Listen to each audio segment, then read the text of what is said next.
Hey guys, welcome back. I'm Epokk, and today I want to talk about 52,725 people.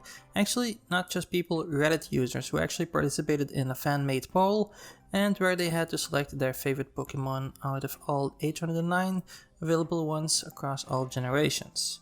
Now, it's mainly just a response to the news that not all Pokemon will be playable in Sword and Shield, which launches in November 2019, so later this year. Either way, let's just check out the top 20 of the Pokemon who got the most votes. Now, if you like this video, give it a like, and if you want more content like this, consider subscribing.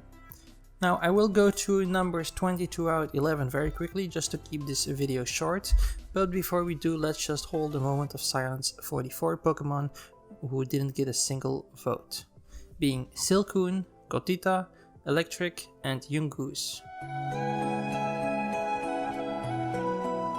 Alright, let's get to number 20, Torterra. Now yeah, this Pokemon was introduced in the 4th generation, the final evolution of Grass Starter Turtwig, loosely based on, the mythical world turtle. You know the one, the turtle that carries the world. The number 19 is Snorlax. Now this powerful Pokemon is always sleeping on the road, and you need to go scrounge some Pokeflute for it, and then your character magically knows the song you need to play. Number 18, Infernape. Now this is already the 2nd final evolution of a starting Pokemon for the 4th generation, and this starting Pokemon was the fire monkey called Chimchar. 17 we have Tyranitar, the rock dark Pokemon from generation 2, which was a hassle to evolve if I remember correctly because you needed to level it all up to level 55, but I found it worth for sure because it just looks awesome. Number 16 is Ninetales. Now yeah, this is the good old generation 1, the evolution of Vulpix. I'm just wondering if its new Alolan form actually plays a role here, since it looks very cool in my opinion, even maybe better than the original? I don't know. Number 15, Flygon, the ground dragon Pokemon from generation 3. Number 14, Squirtle.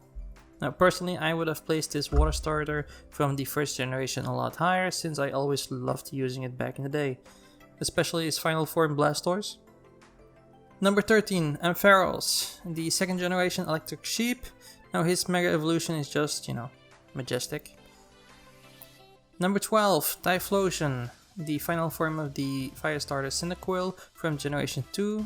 The fire Pokemons, they're just kicking ass.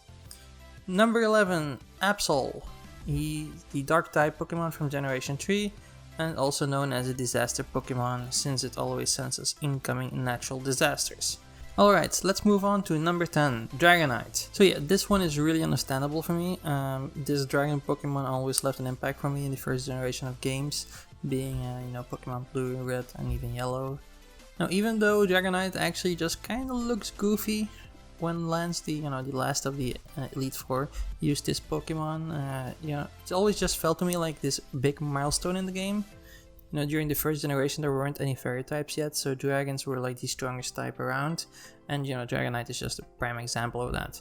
So yeah, anyway, when I encountered him in my playthrough of Pokemon Let's Go Eevee, it just really put a smile on my face. But anyway, that's enough reminiscing. Let's continue with number 9, Eevee. Now, yeah, what can I say? Eevee is perfect in many ways. It's a cute looking normal type, perfect enough they based one of the Let's Go games around her. Combining that with her 8 possible evolutions, which just makes her a very versatile Pokemon to fill in whichever spot you need in your team. It's the perfect fit. Number 8, Gardevoir. Never really sure how I should pronounce that. Gardevoir? It's a 3rd generation psychic Pokemon, one of the possible evolutions when exposed to a Dawnstone. The female form is a Gardevoir, the male form is Gallade. It's cute, it looks feminine, and it's a really solid design. It's perfect. Number 7 is Lucario, a 4th generation fighting and steel Pokemon. I was kinda expecting him higher since he's a total badass who has had some major appearances in the anime, the movie, Pokémon Tournament, and even Super Smash Bros. Online where he's a playable character. Number 6, Umbreon. Now we already mentioned Eevee, and now we have her dark type evolution for generation 2. To get her you need to either evolve an Eevee with high friendship during the night, or by exposing one to a Moonstone. Now, weirdly enough, this is the only final form of Eevee that made it this high. Number 5, Blaziken. Now this, fighting fire type from Generation 3 and also the final form of the fire starter Torchic. Now it was like the very first firefighting Pokemon that was also a starter Pokemon at the time.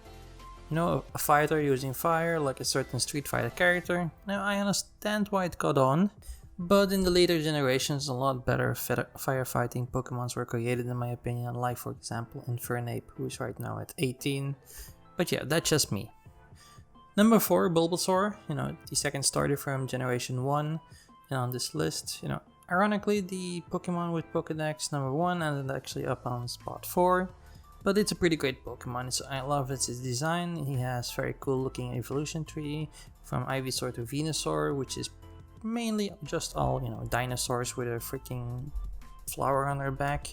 It just looks great, and he played also a major role in Ash's team in the anime and the movie, so I understand really well why it's so up high. Okay, so let's get to the top 3. Arcanine. This one wasn't a big surprise for me because Arcanine has a very large following on the internet. Now, many theories suggest that Game Freak was actually planning to make him even a legendary Pokemon instead of Moltres, the Firebird. And there's also another theory actually that Game Freak wanted to add a legendary beast duo in Generation 1. So that would have existed out of Arcanine and the Pokemon Houndoom from Generation 2.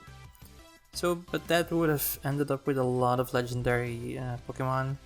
Then you would have had 3 legendary birds, 2 legendary beasts, and of course Mew and Mewtwo, running up to 7. And then you even had OO, who's technically from the second generation, but was already seen in the first season, or the very first episode of the anime. So it would have been a lot of legendary Pokemon at one. So it's kind of weird, but yeah. But Arcanine also has an insane base stat of 555, which is absurdly high, and and then you always have the fact that they actually gave him the category or nickname, the legendary Pokemon, which just seems to give some credit to the theories. Number 2, Gengar, the final form of Ghastly and Haunter, the first line of Ghost Pokemon in the first generation. It's just mainly the OG Ghost Pokemon, with a strong move pool and base stats.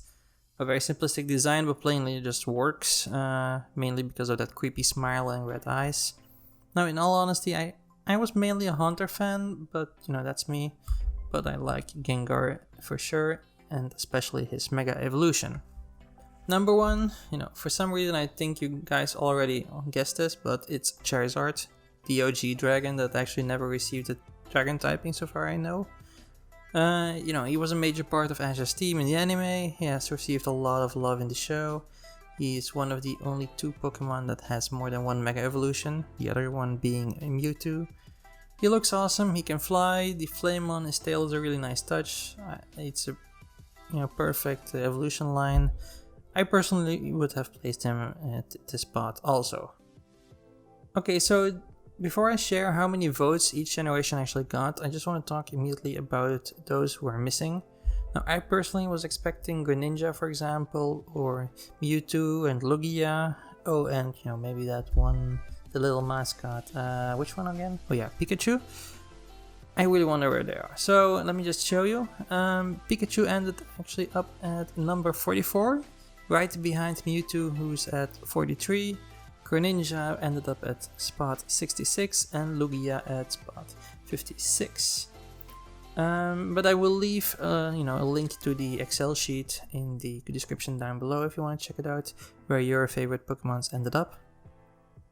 So yeah, that's it. And now let me just show this off quickly. This is how many votes each generation got. From the first few, it's obviously Generation 1 who is the winner. Now, I assume nostalgia has played a lot of influence in this mass voting, and that combined with Pokemon Let's Go being the latest video game and the first one on Switch, and so the Kanto region is just the most fresh in the mind of a lot of players, which may have reawakened their love for the original 151 Pokemon. I don't know, it may just be also because it's the best generation for a lot of people. I don't know, but yeah, I agree with a lot of them. Yeah, that's just me. Let me know what your thoughts are. Are your favorites missing? Let me know which Pokemon is your favorite. Yeah, guys, I'm interested. So thanks for watching guys, and I'll catch you next time.